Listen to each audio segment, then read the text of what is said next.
Salut Vatosokos, j'espère que tout le monde se porte bien. On se retrouve déjà pour une nouvelle petite vidéo, oui déjà, parce que samedi le PSG joue une nouvelle fois. Donc les jours passent très vite, les semaines passent très vite. Donc on enchaîne tout de suite. Alors, mais avant de faire l'avant-match qui sera rapide, hein, parce que voilà, les avant-matchs maintenant il faudra simplement dire il faut gagner tous les matchs. Mais bon, je vais y revenir. Je voudrais revenir un petit peu sur quelques détails du match hier et surtout parler des nombreux problèmes qu'il y a au Paris Saint-Germain en ce moment. Alors, comme je l'avais dit dans cette vidéo, je disais que combien de temps ça allait tenir, qu'on se fracasse pas sur un rocher, qu'on saute pas d'une falaise. Ça arrive petit à petit. Voilà. Encore hier, moi, j'ai pas vu un PSG convaincant, un coach qui est complètement aux oubliettes, qui est obsolète pour moi. Alors Pochettino, à un moment ou à un autre, moi, personnellement, je demande qu'il parte. Voilà. Franchement, je demande sa démission parce que je ne vois absolument rien dans ce coach qui me convainc de le laisser rester encore plus longtemps et de voir qui va nous apporter quelque chose. Jusqu'à maintenant, ça va faire pratiquement un an qu'il est là. En décembre, ça fera un an parce qu'il est arrivé à la trêve hivernale de l'année dernière. Et jusqu'à maintenant, qu'est-ce qu'on a vu? Absolument rien. C'est le néant en termes de jeu, de tactique, de construction de jeu. En fait, c'est quoi le plan? Il veut construire quoi? Une cabane dans les bois ou un building à New York? Parce que s'il est venu juste construire une petite cabane dans les bois au Paris Saint-Germain, moi je te dis personnellement, Pochettino, va-t'en. Si tu viens au Paris Saint-Germain, c'est pour construire des buildings, des empire style buildings. Tu vois ce que je veux dire? Voilà. Donc oui, alors il y en a, je vois déjà qu'il y en a qui vont me dire, ouais, mais t'es jamais content, tu veux toujours que les coachs se barrent et tout, tu disais pareil de Tuchel. Bah oui, je disais pareil de Tuchel. C'est normal que je disais pareil de Tuchel. Tuchel, je n'aimais pas sa tactique de jeu. À la fin, c'était une cour de récré. C'était une cour de récré, Tuchel, à la fin. Et là, Pochettino suit la même voie. Je l'ai déjà dit, et je le répète, tant qu'on prendra des coachs lambda, des seconds couteaux en coach aussi, parce qu'il n'y a pas aussi que des seconds couteaux en joueur, il y a aussi des seconds couteaux en coach. Tant qu'on ne prendra pas vraiment un vrai coach à Paris, qui a des coronesses pour remettre de l'ordre dans le vestiaire. Alors on parle de Zidane. Moi je veux bien Zidane. Le problème c'est que Zidane, s'il apparaît avec toutes ces starlettes là, je pense que ça sera pareil que Pochettino. Tu vois ce que je veux dire? Même s'il pousse des coups de gueule. Tu vois? Le problème c'est pas juste le coach. Le coach, c'est vrai qu'il amène rien, il amène pas de fond de jeu, il amène rien du tout. Jusqu'à maintenant en tout cas. Mais c'est pas que lui le problème. Moi, je dis qu'il faudrait prendre la petite balayette et balayer et dégager certains joueurs qui, pour moi, ne méritent pas de porter des couleurs et ne méritent pas de jouer au Paris Saint-Germain. Il faudra enlever et les vendre tous ces joueurs-là. Alors, je dis pas forcément à la trêve hivernale, parce qu'à la trêve hivernale, le mercato hivernal, c'est pas la même chose que le mercato d'été. Mais il faut se poser les bonnes questions. Ce n'est pas juste la faute du coach, c'est aussi la faute de certains joueurs qui ne se remettent pas en question, qui dégraissent au lieu de progresser. Donc c'est pas normal. Moi, je te vire des mecs comme Herrera, Gay, Paredes, Icardi. Déjà ceux-là, ils dégagent. Dagba, je le dégage. Diallo, je le dégage.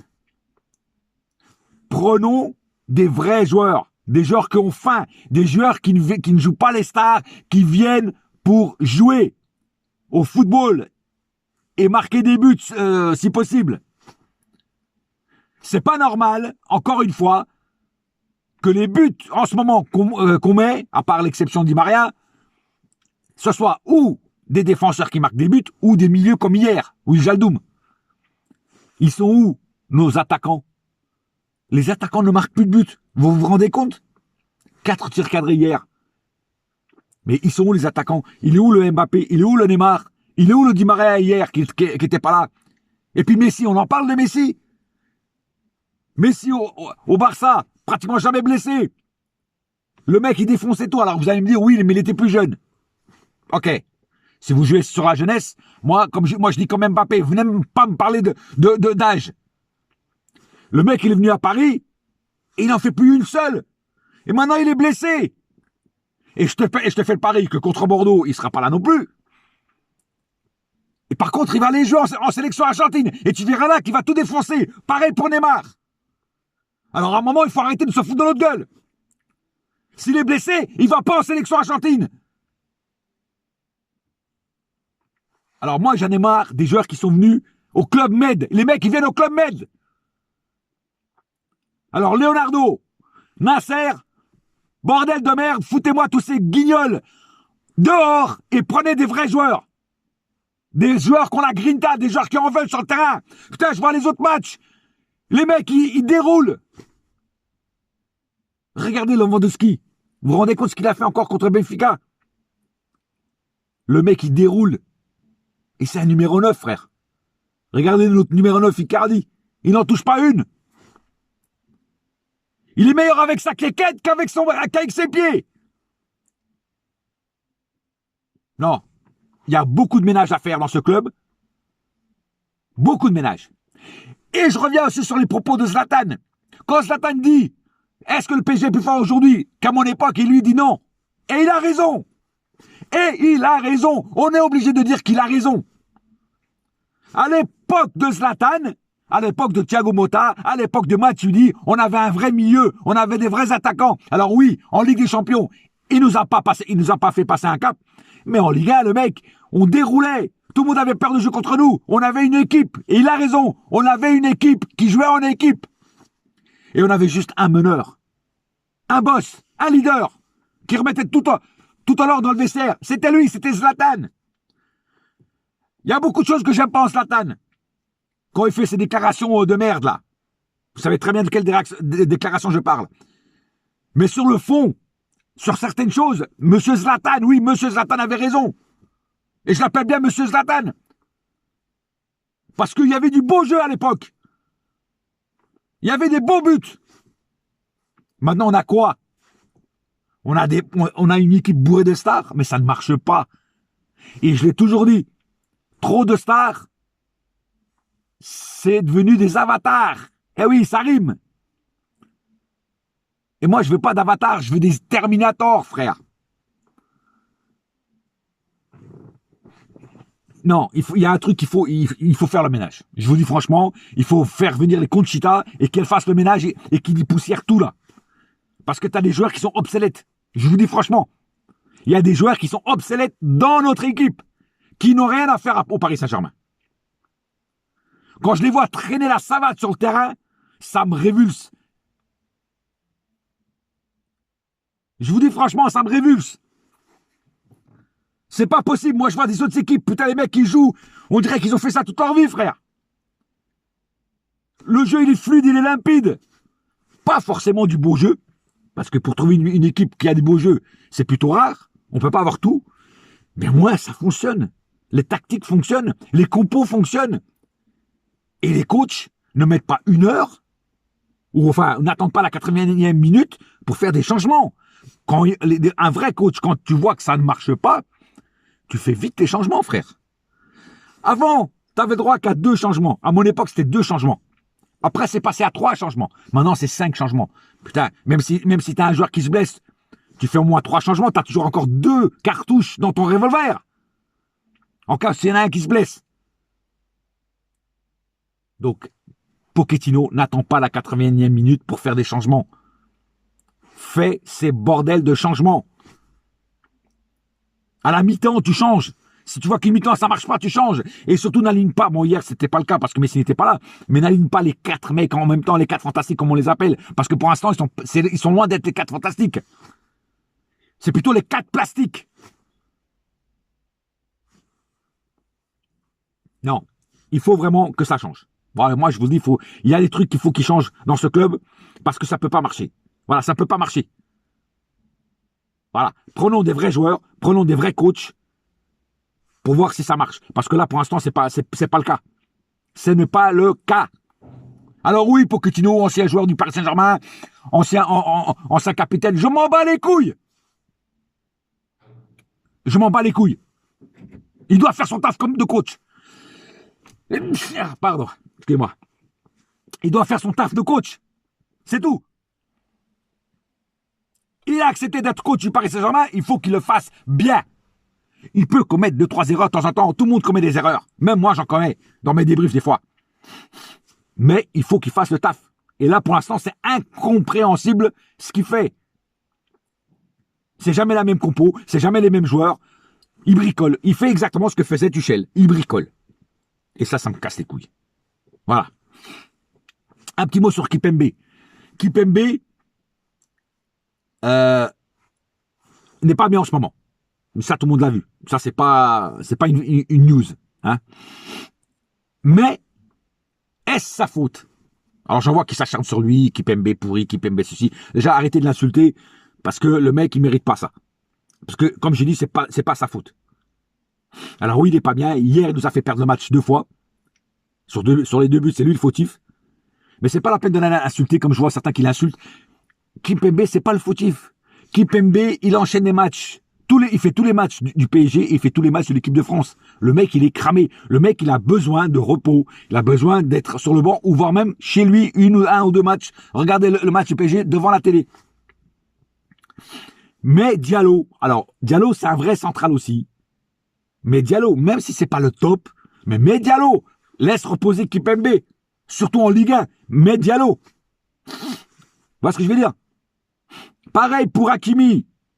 Mais Dagba, c'est un vrai latéral droit, Dagba, même si c'est pas le top. Mais pour des matchs de Ligue 1, ça suffit. Les mecs, tu les fais trop jouer. À bout d'un moment, les mecs, ils ont plus rien. Ils sont vidés. Ils sont vidés comme un poulet. Non. Pochettino, je sais pas ce que tu fais. Tu veux cramer les joueurs.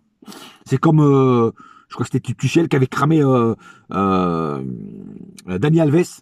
Hein, qui était quand même un grand-père, le mec, il le faisait jouer tous les matchs. Au bout d'un moment, Dani Alves, il était pourri. C'est normal, le mec, il était cramé, il est vieux, et il le fait jouer tous les matchs. C'est pas ça la stratégie qu'il faut faire, frère. Alors moi, qui je suis pour dire qu'est-ce que tu dois faire? Moi, je suis pas coach, j'ai pas le brevet de coach. Je suis juste un supporter qui donne son avis. Voilà, c'est tout. Je me prends pas pour le super coach, un coach ou le dieu ou je sais pas quoi. Non, ça a jamais été mon intention et ça ne le sera jamais. Je sais rester humble et je sais rester à ma place.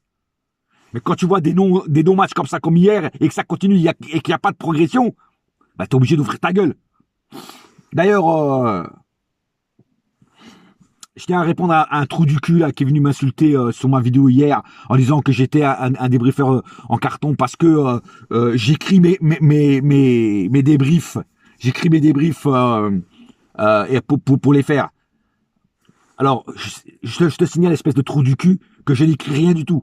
Hein, parce que si je devais écrire mes débriefs, c'est pas le soir même que je mettrais mes débriefs, c'est 2 jours après. Tu vois ce que je veux dire? La seule chose que j'ai dans la main, c'est mon téléphone pour donner les statistiques du match, hein, parce que je vais pas les mémoriser à 100%. Hein, j'ai pas que ça à faire de mémoriser les statistiques du match. Donc voilà. Donc je lis les statistiques du match sur mon téléphone et j'ai la compo, hein, pour pas oublier des joueurs. Comme j'ai fait un coup il y a pas longtemps, j'avais oublié Hakimi et on m'est tombé dessus parce que j'avais oublié Hakimi. Et justement, j'ai la compo devant ma gueule, justement pour oublier aucun joueur. Et c'est pour ça que des fois je baisse ma tête pour regarder de qui je vais parler, pour oublier personne. Voilà. Donc, au lieu de dire des grosses conneries, ferme donc ta putain de gueule et va faire toi aussi des débriefs et des vidéos. Trou du cul, va. De toute façon, t'as été bloqué et on n'en parle plus. Voilà. Mais ça m'énerve des parasites comme ça, là, tu vois, qui viennent te donner des leçons, toi. Tu vois, hein, comment tu fais, comment t'es. Ouais, si t'aimes pas, tu regardes pas, puis c'est tout, tu fermes ta gueule. À un moment ou à un autre, je commence à en avoir un marre de ces parasites, là, qui traînent, là, aussi sur les réseaux sociaux, là. Hein. T'aimes pas, tu fermes ta gueule, tu dégages. Tu vas voir ailleurs. Ou alors tu fais des vidéos. Voilà, c'est tout. Heureusement que vous n'êtes pas tous comme ça. Et encore une fois, merci à tous ceux-là qui laissent des vrais commentaires sous mes vidéos, des commentaires constructifs. Et heureusement que vous êtes là. Voilà, vous êtes des vrais supporters. Vous analysez le match comme moi je le fais. Sauf que vous faites pas de vidéo, c'est tout. C'est la seule différence. Mais vous analysez le match et vous dites en bas ce que vous pensez du match et si vous êtes d'accord ou pas avec moi. Il y en a beaucoup qui disent qu'ils ne sont pas d'accord avec moi sur certains trucs, et je l'accepte. Si tu viens avec des commentaires sérieux, voilà. Passons sur ce petit détail. De toute façon, il y en a eu deux hier. Ça fait longtemps que j'avais pas eu de parasites sur mes vidéos. Là, j'en ai eu deux hier. Je les ai bloqués. Point final. Je leur réponds même plus. Ça me met plus à peine. Voilà. Et pour l'avant-match, ça va être vite réglé. Match contre Bordeaux. Bon, moi, je dis franchement, je suis pas rassuré parce que les matchs après les matchs de Ligue des Champions, on est catastrophique. Alors, j'espère qu'on va faire un résultat avec Bordeaux. Parce que là, ça deviendrait grave. Vraiment grave. Voilà. Pochettino laisse reposer Kimpembe contre Bordeaux. Laisse reposer Hakimi contre Bordeaux. Tu mets Diallo pour remplacer Kimpembe et tu mets Dagba pour remplacer Hakimi. Et tu laisses aussi Nuno Mendes au repos et tu mets Bernat. Vu qu'il ne joue pas la Ligue des Champions. Tu mets Bernat. Voilà. Et au milieu, c'est pareil. Fais des changements. Arrête de mettre Gay qui est complètement à la ramasse depuis quelques matchs. Herrera, c'est pas mieux, mais au moins Herrera, change un petit peu. Herrera, tu mets Herrera, Danilo et puis Wijnaldum. Wijnaldum, fais-le jouer. Il faut qu'il progresse. Et devant, évidemment, on n'a pas trop le choix non plus. Hein. Neymar, Di Maria, et évidemment Mbappé, en espérant qu'ils aient pas les pieds carrés demain. Enfin, je veux dire samedi. Voilà. Enfin voilà, moi c'était un nouveau petit coup de gueule que je pousse sur cette vidéo parce que franchement il y a des choses vraiment à régler. J'espère que les Qataris, que les Mir, Nasser, tout ça et Leonardo voient ce qui se passe. Et c'est pas impossible. Moi je vous dis franchement c'est pas impossible que si ça continue comme ça jusqu'en décembre, c'est pas impossible que Pochettino fasse ses valises et parte. Vous voyez ce que je veux dire? Zidane est libre. Conte, je crois qu'il est encore libre, même s'il a eu, je crois, une offerte, je crois, dans un club anglais, je ne sais plus où. Tottenham, je crois. Je ne sais pas s'il a accepté. Voilà, sinon, il y a Conte, si jamais il n'a pas accepté. Voilà, ça, c'est des coachs. Voilà. Alors après, est-ce que ça va marcher? Ça, c'est une autre histoire. Mais c'est déjà quand même un level au-dessus. Un Conte, un Zidane, c'est un level au-dessus de Pochettino, de Tuchel, de Emery et de Laurent Blanc et tout ça, quoi. Tu vois? Donc, les mecs, je parle à la direction du PSG, regardez bien ce qui se passe parce que on est en train de le prendre de bouillon et le bateau coule. Petit à petit, le bateau coule. Le Titanic coule. Parce que là, on est en train de se prendre des icebergs à tous les matchs. Vous voyez ce que je veux dire? Voilà. Sur ce, c'est tout pour l'instant. Un seul cœur, un seul club, c'est Paris ma gueule. Yes, my friend. Et la saga continue. Allez.